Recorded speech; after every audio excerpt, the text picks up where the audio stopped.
Looking to make some healthier habits this holiday season? Make sure to check out our Moving Through Midlife community over on Facebook, as we are doing a Planksgiving event where we are doing daily plank workouts. We will be doing an Advent for healthy, happy hips this holiday season, and then also have a sugar challenge, a 2-week sugar challenge that you might be interested in. Happy holidays!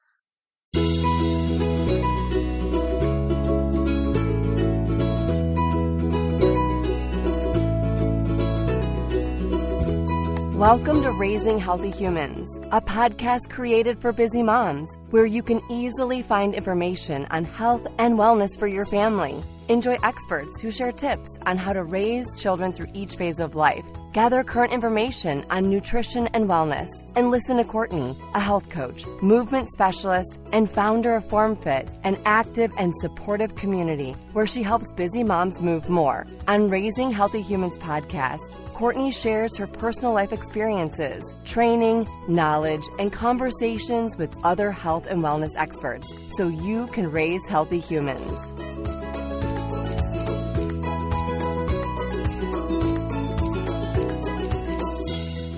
Today, I'm speaking with Kelly of In-House Test Prep, where she wants to be able to help your child improve their test scores for college or private school entry to help them get into the schools of their dreams. Her goal is to help them not only learn valuable study skills for the SAT and ACT, but to also understand that test scores don't define you. Let's listen in.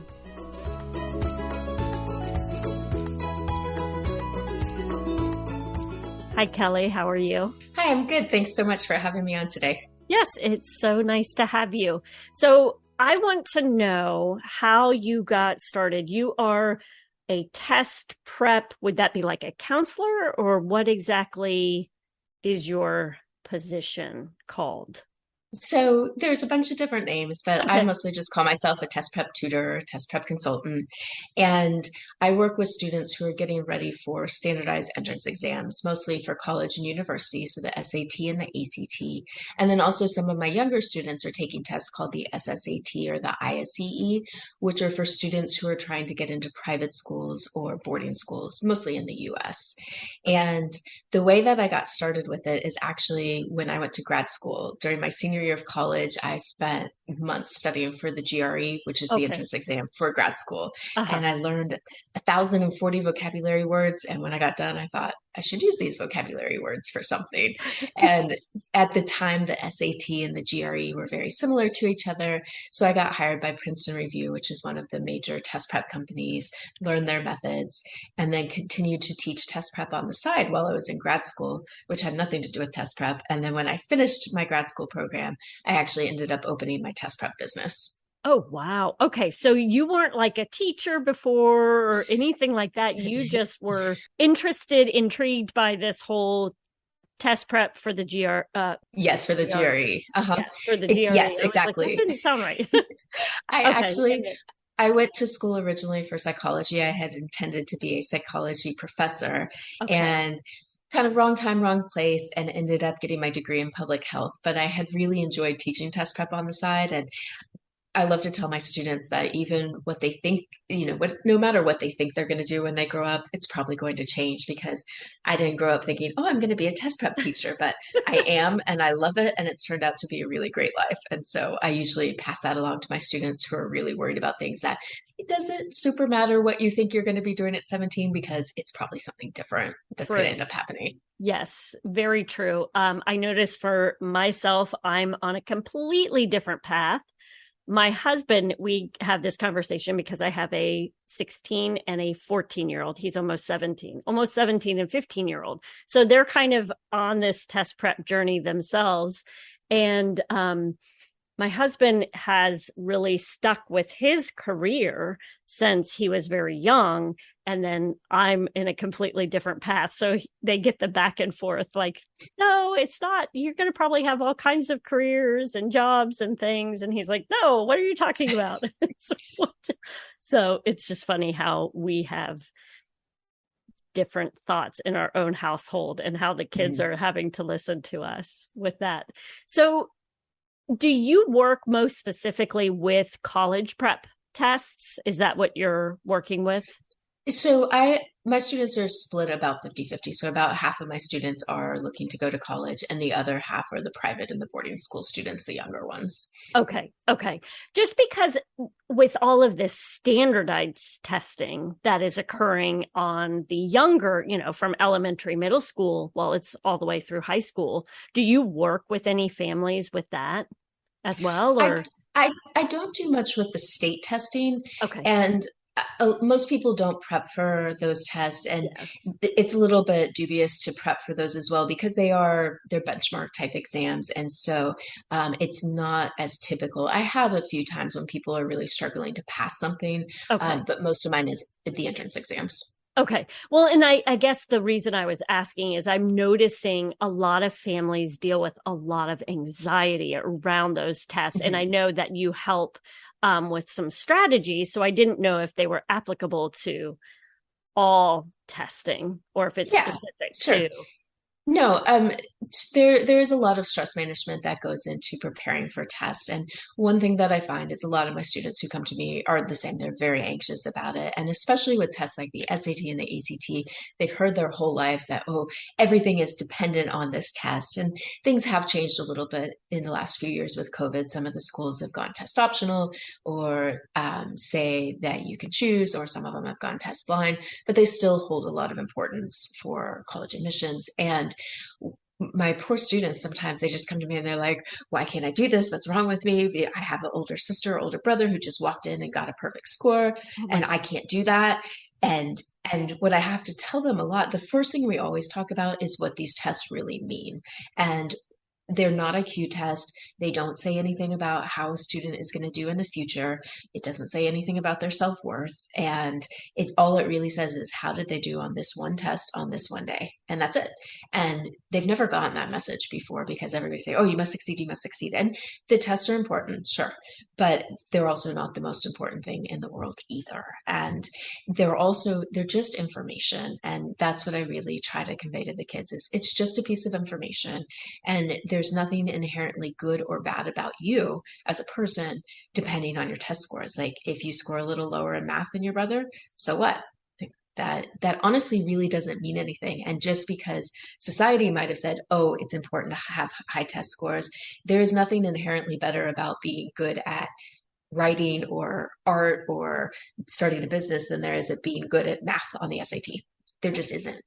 And a lot of my students just haven't heard that before. And that is one of the first things we talk about, because once they realize that, it frees them up a little bit to be a little less anxious about the test, because they have it in their mind that this is the most important thing they're going to do ever. And it really isn't. And I don't want to downplay the importance of those tests, because they still play a role in society and college and futures, but they also aren't the be all end all to everything. And that's something I really struggled with when I was a kid, because I put a lot of pressure on myself and I have to succeed. I have to do this. And as I've gotten older, I've realized I put myself under a lot of stress that I just didn't need to. And what seemed so important to me at 16 and 17, and from all the messages I had gotten about what was important later on, it's really not. right. And so that's probably the first step for managing stress, is just really understanding what the tests are and what they do and what they don't do. And then there are also a lot of just basic stress tips for kids. And a lot of them are the same tips as they are for adults. And a lot of them just really have to do with taking care of your body and taking care of your brain. So it's important that you exercise. It's important that you get a good night's sleep. It's important that you don't let yourself get too overwhelmed with thoughts about these tests, and put in your time, spend some time each day, and then move on to the next thing. And some of it too is just really noticing thought patterns and being able to stop them a little bit. So I have kids who get really wound up and they get into that cycle of, I can't do it, it's bad, I'm going to fail, and then I'm going to be homeless, and then I'm going to die on the streets, and everybody will hate me. And it's this whole vicious cycle. And if you can notice it, when you start getting into that pattern of, oh, I'm really starting to think these negative thoughts again. And it sounds kind of silly, but one of the main methods for stopping those thoughts is honestly just telling yourself, Right. stop thinking these things. And I tell the kids sometimes they can imagine like a big stop sign in their head of just cut it out and redirect your thoughts. And really the best way to do that is just to start being aware of it because it happens so automatically and we think Mhm. all kinds of thoughts all day long that we're not really aware of. But when my students say things to me, they're if they miss a problem, they go, oh, I'm dumb. And I say, no, you are not dumb. You just your attention was wandering or you haven't learned this skill, and I redirect them because I don't want them to have that self chatter in their head either because it's not helpful. Right. Well, in that self chatter, like you mentioned, it doesn't mean it's true. Right. So it's not helping matters. It's not doing anything for them. So hmm And it generally isn't true. And right. not knowing how to do something because either you haven't learned it or you learned it or it wasn't taught to you in the way that was appropriate for you, or there's something that prevents you from learning it well, really honestly doesn't mean you're dumb. It just means this thing is a challenge for you. Right. Yeah. So with children, and I can only go from what is happening where we are with testing.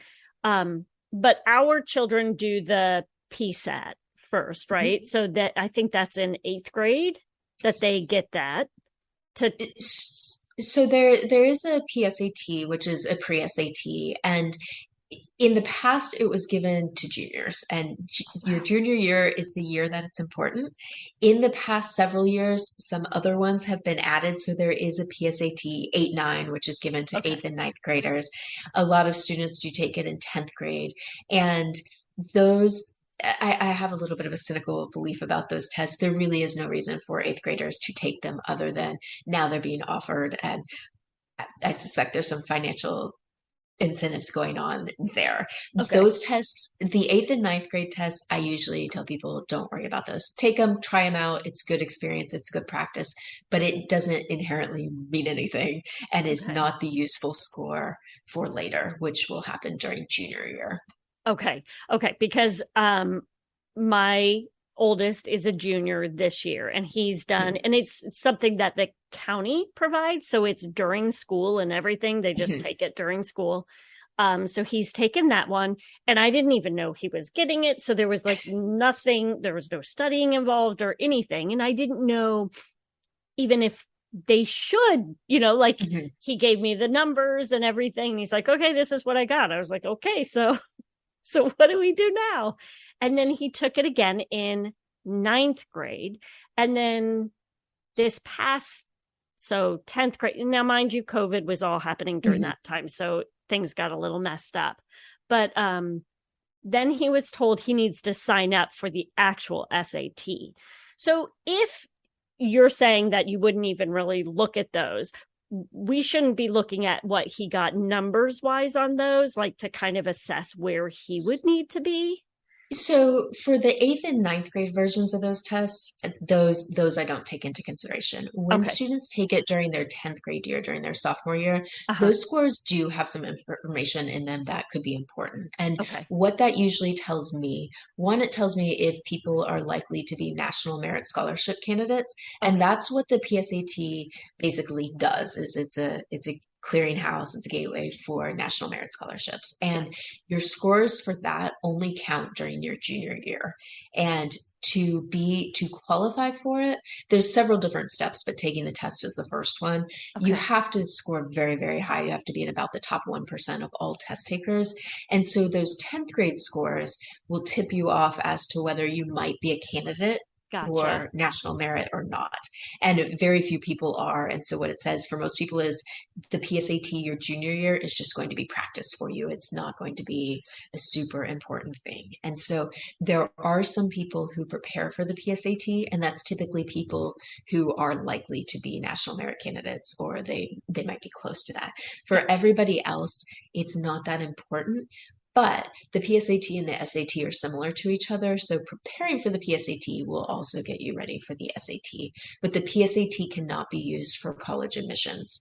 And Gotcha. so even if you take that one, you still have to take either an SAT or an ACT if you're applying to a school that is still asking for scores. Okay. Okay. And you don't recommend like go in, take the test first, just kind of see where you are, right? And then once you are getting ready for the actual SAT, that's when you start to prepare. So typically what I do with students when they come to see me is if they have PSAT scores, I typically use those. And then what I'll have them do is take a practice ACT test because for schools in the US that are still accepting scores, all schools will now take SAT or ACT. It doesn't matter which one you take. And Okay. that used to be different in the past. It used to be somewhat regional that these schools took SAT and these ones took ACT, but now the ones that are taking them will take either one. And so I usually just have students take a practice test, often for both of them if they don't have PSAT scores, and decide if there's a test that is easier to prepare for. And often what will happen is one of the scores will be much higher than the other score. And when that's the case, it's a clear cut, go with the one that has the higher score.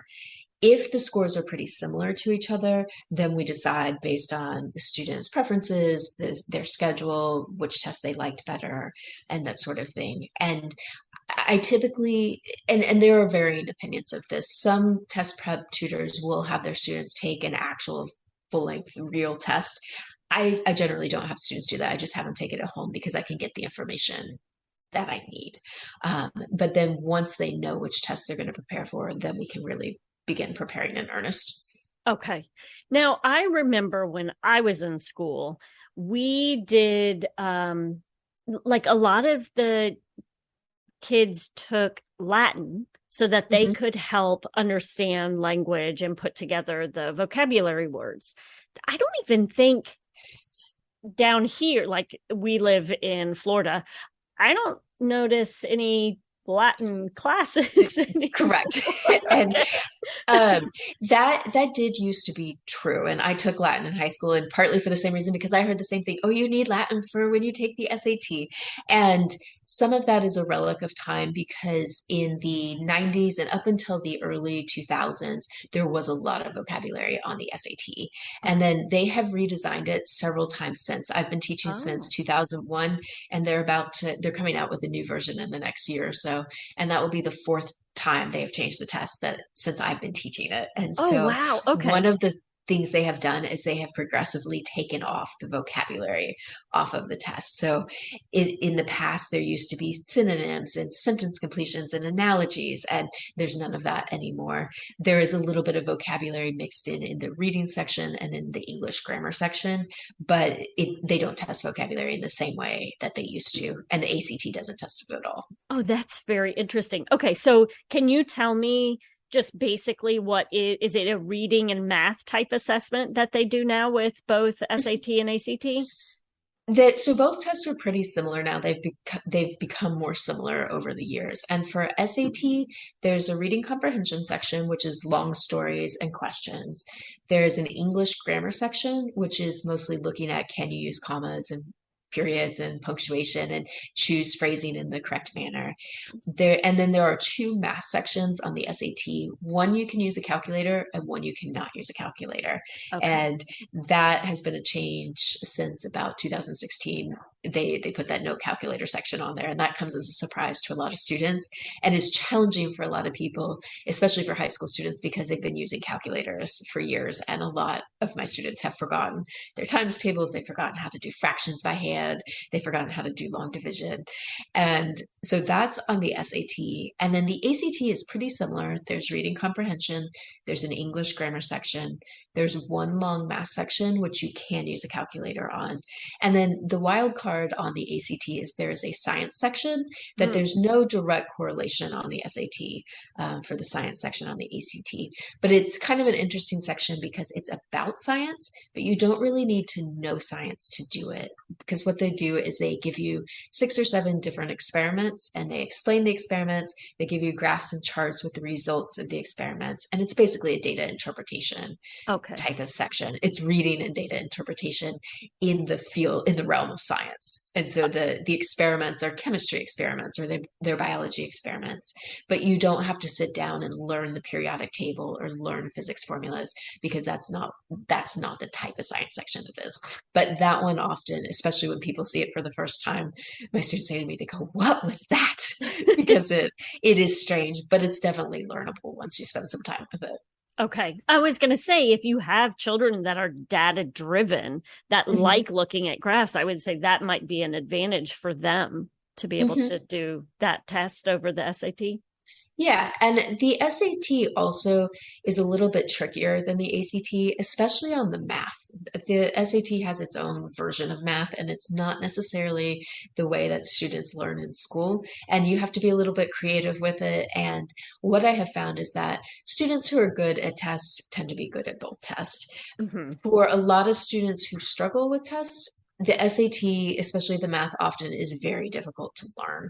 And the ACT tends to be more straightforward, but the timing is harder on it. And so sometimes students can't finish quite all of the questions Okay. because the timing is so much tighter.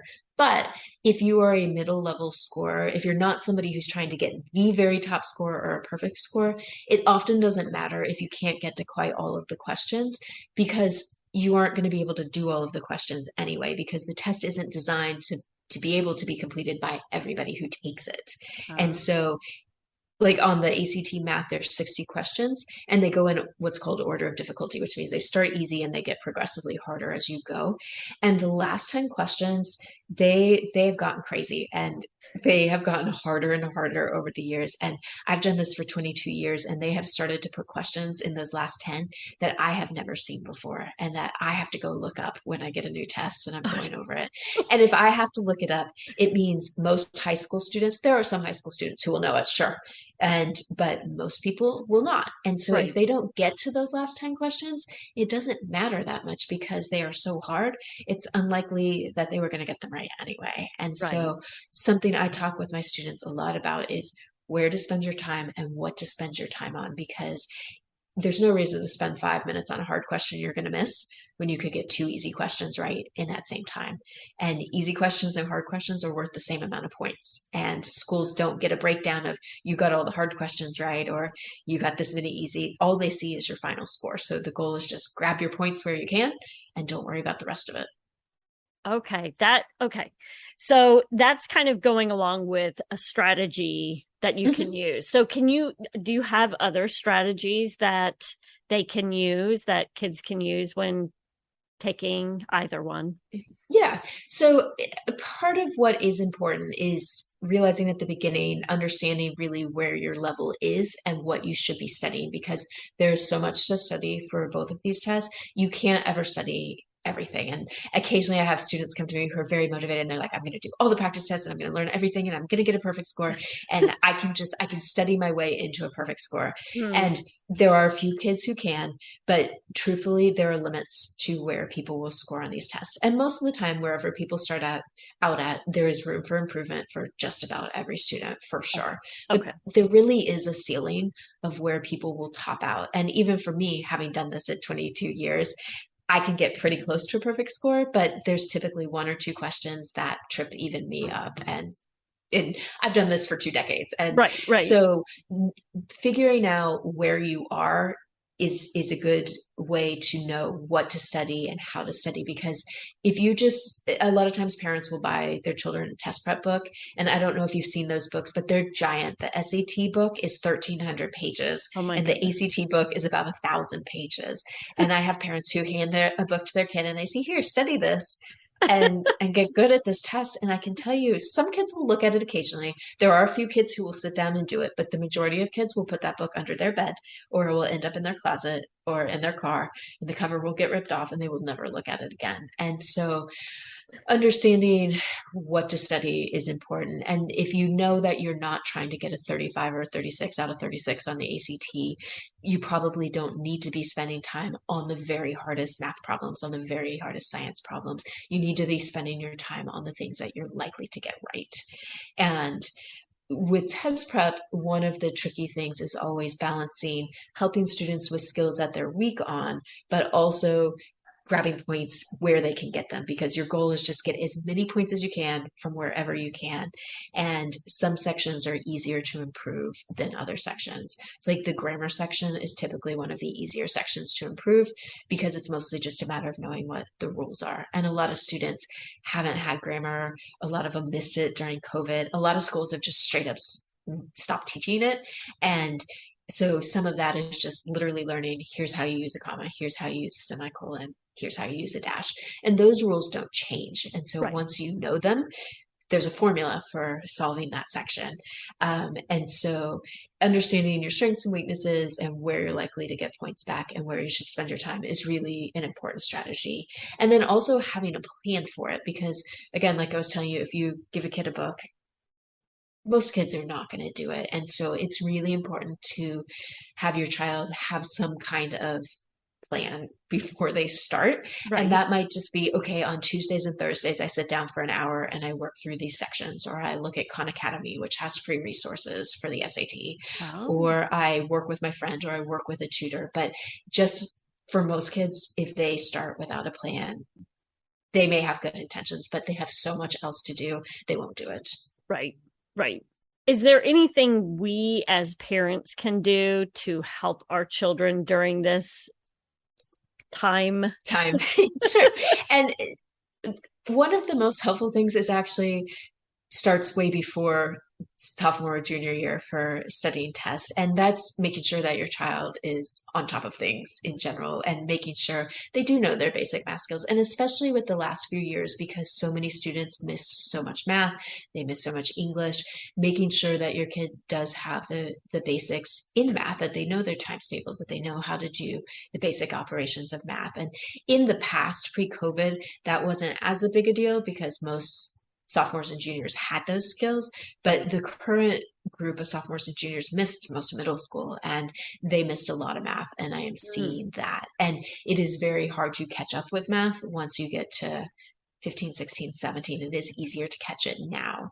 And so for your listeners who have children who are in middle school or early high school, that's something I would make sure to check to see if they have those skills, because a lot of parents just don't know that their students have lost these skills or haven't learned them. So that would be the first thing that I would say.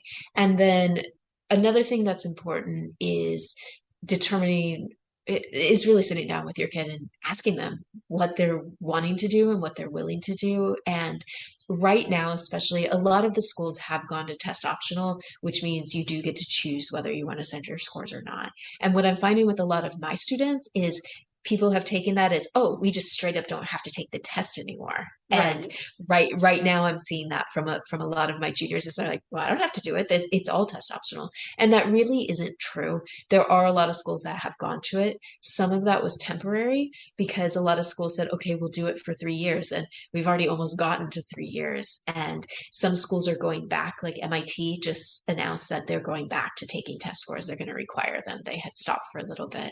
Okay. And some schools also say they're test optional, but it's kind of in name only, and you really need to be submitting scores. And so I always feel like it's better to have something and not need it than to need it and be scrambling at the end. And Right. so, and I have some students who have just straight up said, I am not taking tests. I'm not doing it. I'm only going to apply to test optional schools. And that's fine. That is a totally valid option.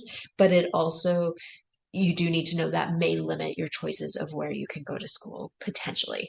Okay. And so understanding early what kinds of schools kids are wanting to go to and what their goals are.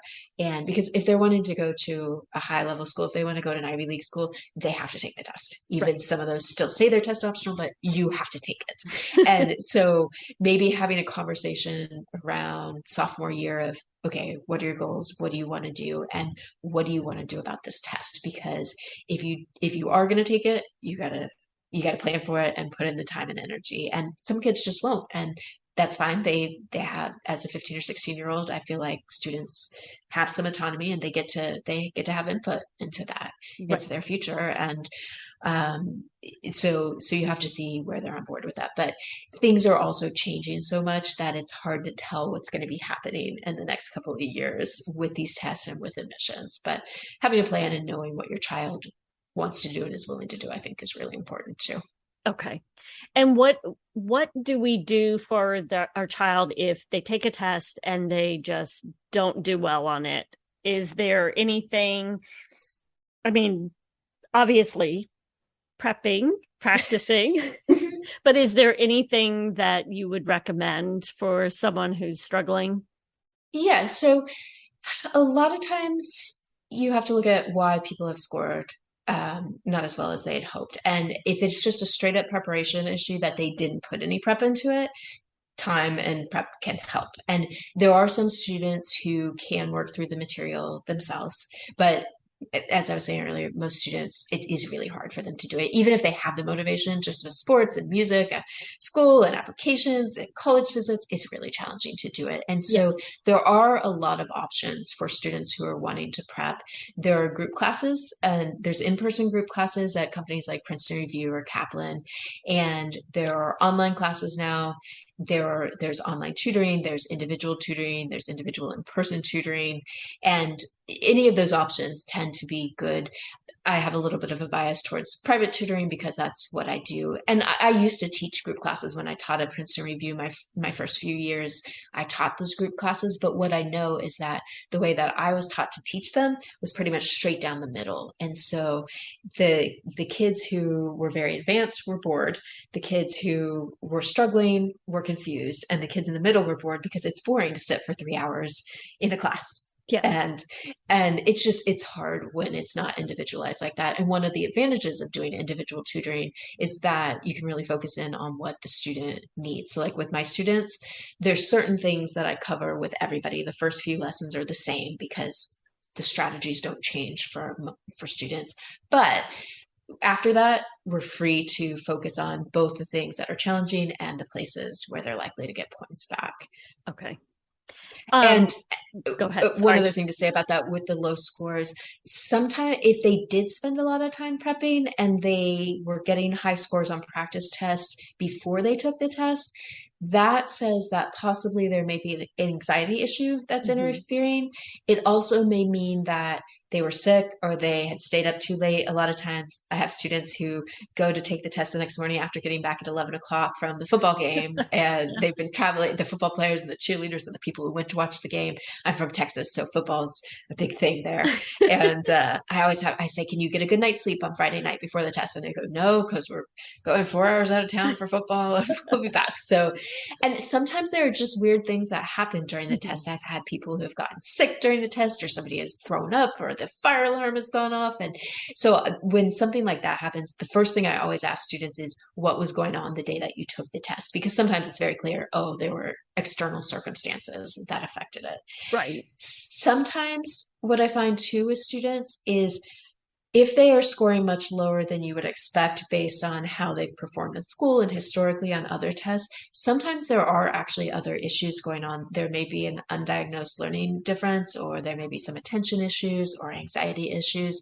And so sometimes I do have conversations with parents about having their children tested for those types of issues, because often they have gone under the radar for a long time. And this is often the first time that students cannot work, they can't compensate for it because they might have discovered skills or strategies in school or extra credit or working with their teacher, and they've kind of maneuvered their way around those issues. And this is kind of the first time sometimes that students have run up against something they just can't maneuver around. And so there's also the possibility that there may be something else going on. And those are hard conversations to have with parents. But I always feel if something's going on, it's there whether you name it or not. And Right. if there is something there, to me, it's better to know so you can do something about it. And Right. Also, if your child needs time accommodations for the test, you have to have paperwork and documentation for that. And that documentation can take a long time to get into place. And so starting earlier on that rather than later and trying to scramble at the end is an easier thing to do. And so That's interesting you say that, because I just interviewed someone on anxiety and ADHD. And there was a discussion about ADHD and how it can be difficult to diagnose if the hyperactivity is not part of it. So more like ADD, and how you may not even see it until high school. So that's great that you said that, because that could be something that someone needs, is just a little bit of extra time. And the extra time can make a significant difference for a lot of students. And sometimes I have students or parents say to me, they're like, well, I don't want the stigma of doing this, or I don't want this, there's this idea that there's this stigma around having extended time or having a diagnosis. And there is some of that in public opinion, but who cares? And I don't say that lightly, because I know it's a big deal. But if it's something that will help your child and they are legitimately qualified for it, why not use it? It's not cheating. Right. And for a lot of students, it can make a significant difference in where they might be able to get into college. And that will affect futures. And even though I said at the beginning, it's not the entire thing, it is still important. These tests are important. Yeah. And unfortunately, and I like teaching them because I think they're fun, but as a tool for society, they've got problems, and I'm the first to acknowledge that, but they are still part of the system at the moment. Yes, that's the truth. Okay, so you had mentioned private, working with someone privately. Is that what you do? And you do online and in person, I would assume? Or so I do individual tutoring, and right now I'm all online. I was in person for years up until the pandemic. And right before the pandemic, I decided, oh, I'm going to take my business online. And then I started to put some things in place, and I thought it would take 3 to 5 years to get everybody online, but 3 months in a pandemic and I was online. So I work with students now all over the country, which has been really great, because I had been based locally in Texas, and I've got students on both coasts and all over the place. And so I do mostly individual. I go back and forth about doing group classes, but what I know is there's power in individual work. And I love the relationships that I can form with my students, because when we're working one-on-one, I have a few minutes to ask them, okay, what's happened since I saw you last? And I meet their dogs and their cats on Zoom, and I know about their sports. And to me, that's a really important part of the process, because one of the benefits of using an outside person is the outside person is not their parent. Right. And so they will listen to me, and we don't have the battle of wills that often children get into with their parents about these things. And they generally want to do well, and they want to do well for me and make sure they do their homework. And so it's different than with a parent saying, hey, did you do your work? Did you do your work? Did you do your work? Because they won't. And then everybody fights, and then everybody's unhappy. Some people do see good success in group classes, and they will work for a lot of people. Some people, though, will find that individual is just better. Okay. So how can we find you? How can we work with you? And where are you located? In the way of, I am located in the internet. My business name is called In-House Test Prep, and my website is just www.inhouse, INHOUSE, testprep, all one word.com. And on my website, I do have some free parent guides for the SSAT and the ISEE for the younger kids, and then for the SAT, ACT, and those are available for download from my website. And then I've also got information about testing and testing strategies. I have a blog with some information on that page as well. Okay, perfect. Is there anything, if you could leave our listeners with one thing to help them with test prep, what would that be? I would say probably still keeping it all in perspective of what it means. It is information, but it's just a piece of information. It is not a measure of self-worth. And starting early is a good thing too. And I do tell parents, don't start too early. I have sometimes parents who call me in 8th and 9th grade. Their children are in 8th and 9th grade, and they want to start SAT and ACT prep. And I tell them no, because there is no reason to start preparing for the SAT in the 8th grade, you will burn out by the time you've spent 4 years. And with the test changing, you don't even know what's going to be on the test in 4 years anyway. And so with that being said, it's still important, as we talked earlier, about maintaining your skills along the way. And one of the most important things I could probably tell parents is make sure your kids are reading, because especially with phones and tablets, a lot of kids are not spending any time reading for fun or reading for leisure.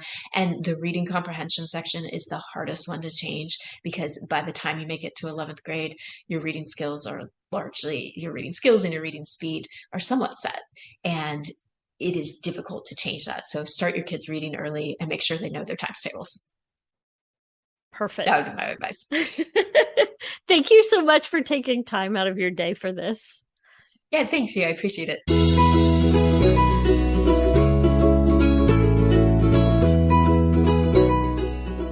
Thank you so much for taking time out of your day to listen to our podcast.